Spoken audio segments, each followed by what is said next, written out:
Hello friends, ఈరోజు మనం శ్రీకృష్ణ జన్మాష్టమిని ఎందుకు చేసుకుంటాం, దీని వెనుకున్న కథ, ఎలా చేయాలి మరియు ఎటువంటి ప్రయోజనాలు ఉంటాయి, ఇలా ఎన్నో విషయాలను ఈ వీడియోలో తెలుసుకుందాం. ముందుగా కథను తెలుసుకుందాం. ఈ కథలో మనం శ్రీకృష్ణుడి జననం గురించి తెలుసుకుంటాం. పూర్వం మధురాలో కంసుడు అనే క్రూర రాజు పాలించేవాడు. అతని చెల్లెలు దేవకిని పెళ్లి చేసుకున్న వసుదేవుని 8వ సంతానం తనను చంపుతాడని ఒక దివ్యవాణి చెప్పింది. భయంతో కంసుడు దేవకిని వసుదేవుణ్ణి జైల్లో బంధించాడు. పుట్టిన ప్రతి బిడ్డను చంపేశాడు.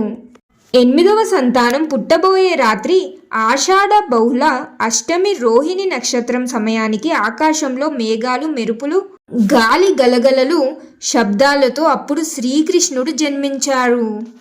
జైలు తాళాలు స్వయంగా తెరుచుకున్నాయి. కాపలదారులందరూ నిద్రపోయారు. వసుదేవుడు కృష్ణుణ్ణి ఒక బుట్టలో పెట్టుకుని యమునా నదిని దాటాడు.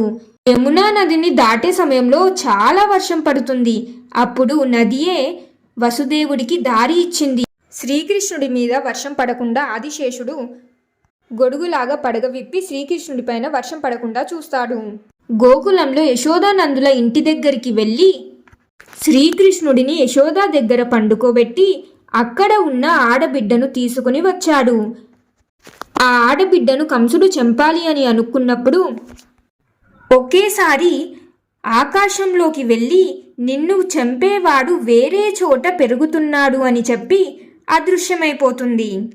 ఈ విధంగా ఈరోజు శ్రీకృష్ణుడు జన్మించాడు. కావున ఈ రోజుని మనం శ్రీకృష్ణ జన్మాష్టమిగా జరుపుకుంటాం. ఈరోజు ముఖ్యంగా శ్రీకృష్ణుడి జన్మదినం జరుపుకోవడానికి మరియు కృష్ణుడు ధర్మరక్షకుడు, గోపాలకుడు, ప్రేమ, భక్తి, ధైర్యానికి ప్రతీక.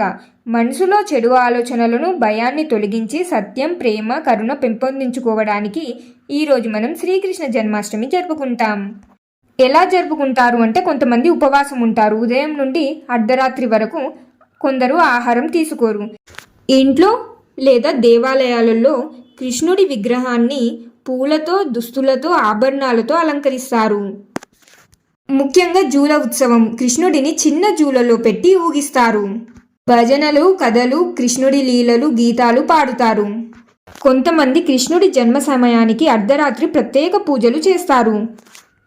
ప్రసాదం వచ్చేసి మకరందం. మకరందం అనగా ఫ్రూట్స్ అవన్నీ కలిపి చేస్తారు కదా, పంచామృతం అంటారు దాన్ని. పాలు కూడా వేస్తారు అది. మరియు పాలు, వెన్న, మిఠాయిలు, ముఖ్యంగా అటుకులు. దీనిని శ్రీకృష్ణుడికి నైవేద్యంగా పెట్టి అందరికీ పంచుతారు.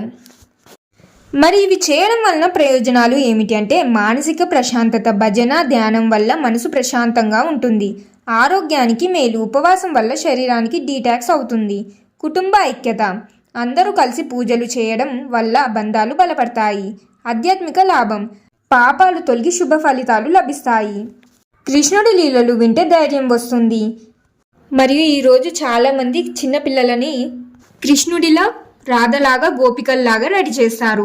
మరియు ఈరోజు ఉట్టి కొట్టే కార్యక్రమాలు కూడా నిర్వహిస్తారు. ఇలా ఒక్కొక్కరు ఒక్కో విధంగా చాలా సంతోషంగా ఈ శ్రీకృష్ణ జన్మాష్టమి జరుపుకుంటారు. మరి మీరు ఎలా జరుపుకుంటారు అనేది తప్పకుండా కామెంట్స్లో తెలియజేయండి.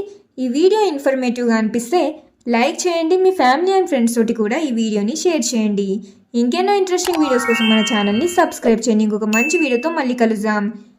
అందరికీ శ్రీకృష్ణ జన్మాష్టమి శుభాకాంక్షలు. జై శ్రీకృష్ణ.